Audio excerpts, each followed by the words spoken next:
Students, we have already completed some topics on vectors, so I am continuing now this lecture series. And I completed here triangle law of vector addition and parallelogram law of vector addition. I told that these two vector laws are just techniques of adding two vectors.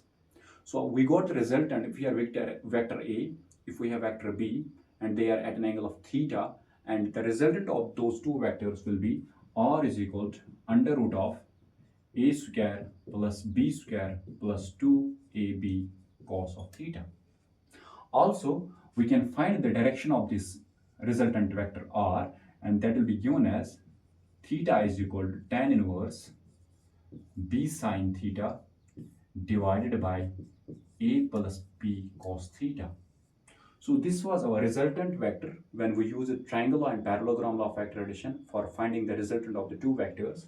And similarly, this was the direction of this resultant vector r.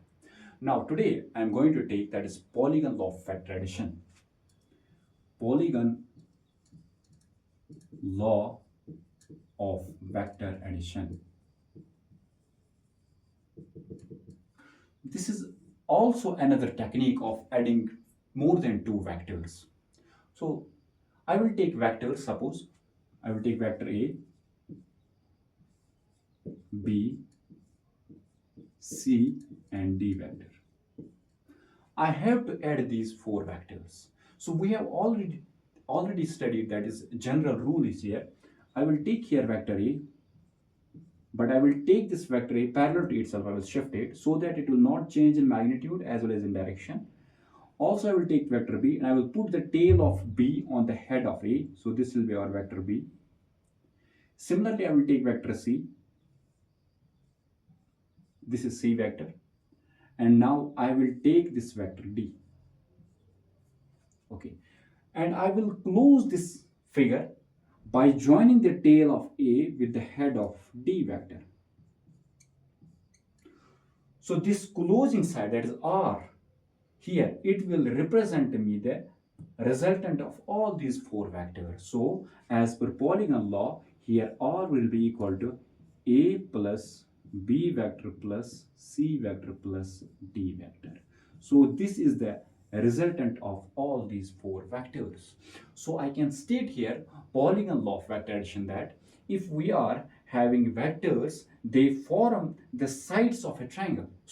They form the sides of a polygon. Suppose we have here vector A, B, C and D. These four vectors form the four sides of this polygon. Then the closing side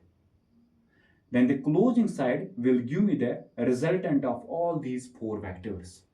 Here I can say that A, B, C and D vector, these all are in the same order, but this R vector is in opposite order. So this will give me the resultant of these four vectors. We call this law as Polygon law of vector addition.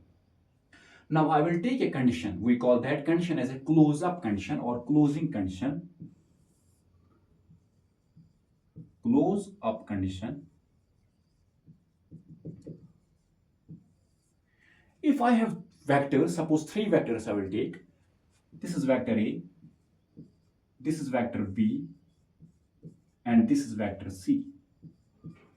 If I have to add these three vectors, as you can see here that the final vector is C vector, its head is coinciding with the tail of the vector A. So I cannot draw here the resultant vector. Hence, when our vectors close up, the resultant vector will be equal to 0. So here the R net resultant will be equal to 0. If these three vectors are forces acting on a system, then we can say that the net resultant of all these forces is 0. Hence, we can say that the system is in equilibrium. If these three vectors represent a displacement, here body has started from some point and has reached the same point, then displacement is 0 again. So whenever we get a close-up condition in vectors, the net resultant is equal to 0.